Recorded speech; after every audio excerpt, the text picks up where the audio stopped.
This is the Huawei Mate 30 Pro. It might be a slightly unfamiliar name for you because it's not widely available. It's a really well-built phone, it looks attractive, and it packs a lot of power inside. But what holds this phone back is its software. Hey, what's up guys, it's Manu here from AndroDollar.com. I've got my hands on the very first Huawei Mate 30 Pro right here in Sri Lanka. So in this exclusive video, let's go ahead and see what the Mate 30 Pro does well and also see why this smartphone is not widely available. If you're new to my channel, smash the subscribe button right now. Let's go ahead and check out Huawei's Mate 30 Pro.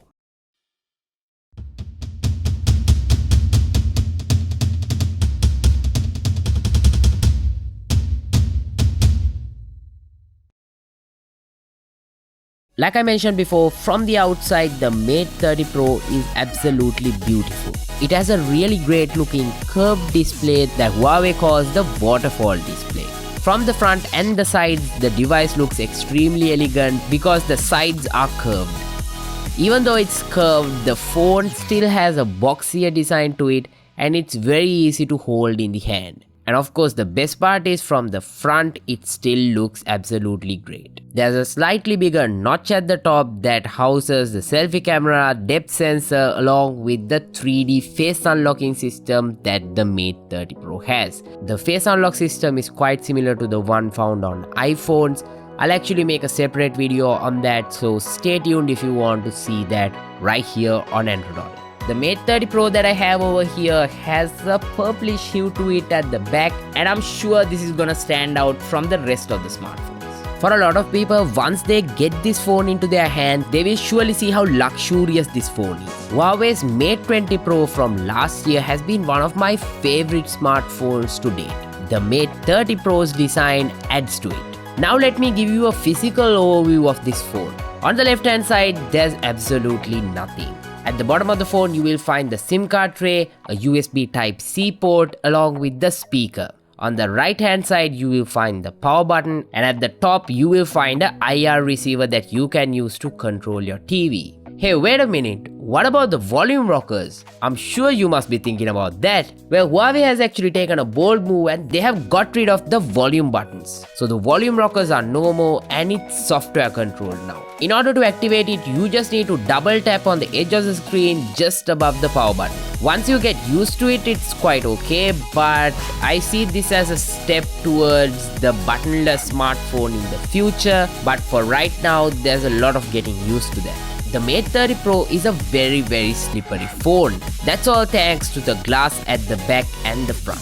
That means you have to protect this phone very well because this is a luxurious phone. Even though it is protected by Gorilla Glass 6, I highly recommend you to use some protection because I don't think you should even consider dropping a classy looking phone like this. At the back of the Mate 30 Pro, Huawei replaced the square camera module of the Mate 20 Pro with a round one. There is a polished halo around the camera, and if you just stare at it for a long time, it might actually remind you of some point and shoot cameras of the past. I think that really shows how focused Huawei is when it comes to photography with the Mate 30 Pro. On top of all of this, the Mate 30 Pro also has an optical in-display fingerprint scanner at the front, and the entire phone is IP68 rated for dust and water resistance. So overall, the design is top-notch. Talking about the display, the Mate 30 Pro packs a 6.53-inch 18.5 by 9 AMOLED display. With a PPI of 409, the display looks quite crispy. This is not a super smooth 90Hz or 120Hz refresh rate display, but I'm overall happy with it. When talking about performance, the Mate 30 Pro packs the top-of-the-line Kirin 990 processor. It has 8GB of RAM and it comes with either 128GB or 256GB of internal storage. That's easily expandable by using Huawei's nano memory card. The Kirin 990 is all about AI, fast image processing and gaming capability. It's a total powerhouse. You can run any top-of-the-line game that is available right now for your smartphone on this, and get the maximum performance using the Mate 30 Pro. Even though all of that is true, sometimes in the software I saw a little bit of glitches here and there, but that might be due to unpolished software. Huawei can easily fix these by pushing out a software update. Especially in the camera, sometimes I noticed a slight lag. So I hope Huawei will work on that by pushing out a software update to fix that. Next up, talking about the battery, the Mate 30 Pro packs in a 4500 mAh battery, and the best part here is that it still retains that 40 watt wired charging on the Mate 30 Pro. It also gets 27 watt wireless charging, and the Mate 30 Pro still retains the reverse wireless charging capabilities introduced by the Mate 20 Pro. If you use any type of special accessories like Huawei's FreeBuds, or if you use a secondary phone like an iPhone, then you can easily make use of the reverse wireless charging feature to charge it up. When I used the Mate 30 Pro, I didn't have to bother about charging it overnight, because the charging on this is so fast. I'm just confident to just get up in the morning and plug it to the charger. So by the time I come out of the shower and get ready, the phone was already sufficiently charged. I mean, to give you a better picture about how fast the Mate 30 Pro's charging is, you can actually see on the display the digits going up and the phone charging up in real time. Even after all this time, it's still really cool to me. Huawei has also built in some aggressive power saving modes that manage this battery quite well, so you can expect some really good battery life out of the Mate 30 Pro. In the time that I tested the device, I had no complaints whatsoever regarding the battery life. Next up, let's talk about the camera. At the back, there is a 40 megapixel camera with an aperture of f1.6 along with OIS, and that's a RYB sensor. Then there's an 8 megapixel telephoto sensor which offers 3 times zoom, and it has an aperture of f2.4, and even that has optical image stabilization built in. Then we come to the ultra wide angle camera, which is a 40 megapixel sensor with an aperture of f1.8. And finally we find the 3D TOF camera at the back. The selfie camera on the Mate 30 Pro is a 32 megapixel camera with an aperture of f2.0. There's also a front-facing time-of-flight camera on the Mate 30 Pro. That spec sheet is quite extensive, and on paper it looks really solid, right? Well, even in performance, I think the Mate 30 Pro does quite well. On the Mate 30 Pro, there's a lot of software processing going around, and you can see some artificial effects here and there. It's definitely not a perfect camera experience, but overall I think it's one of the best camera experiences that we can get on a smartphone. Before I talk more about the camera, why don't I show you some of the camera samples that I shot with the Mate 30 Pro. So have a look at some of these pictures that I shot with the Mate 30 Pro, and then go ahead and drop a comment down below and let me know what you guys think about the camera performance of the Mate 30 Pro. I will also throw in a video sample, a time-lapse sample, and a slow motion sample along with some of the portrait shots shot with the Mate 30 Pro itself. Enjoy!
Well, as you guys saw, the Mate 30 Pro is able to do really well whether it's daytime or nighttime, because this camera is doing a really good job. I would say the pictures have really good dynamic range and it just looks crispy. I see a lot of the detail preserved and the noise levels are really low even in low light conditions. I missed the 50 times zoom on the P30 Pro. I really hope Huawei actually put that also into the Mate 30 Pro to make it the complete camera experience, but maybe next time around Huawei will do that. It's sometimes still crazy to me how you can take an ultra wide angle shot to a 1 time zoom, 10 times zoom, all the way up to a 30 times zoom picture just like this, all while standing in one place. Now that's versatile. You guys know how much I love shooting ultra wide angle pictures on the smartphones, so I think when it comes to shooting ultra wide angle pictures, the Mate 30 Pro does a very good job. Not only that, the Mate 30 Pro also has the Master AI mode built in, so it can recognize scenes and objects and enhance them using AI. When talking about video performance, the Mate 30 Pro can actually shoot 4K videos up to 60 frames per second. But the mind-blowing fact about the Mate 30 Pro for a lot of people is its slow motion capabilities, because the Mate 30 Pro can shoot slow motion at a crazy high 7680 frames per second at 720p. Let me repeat, 7680 frames per second. Crazy, right? Here's what it looks like.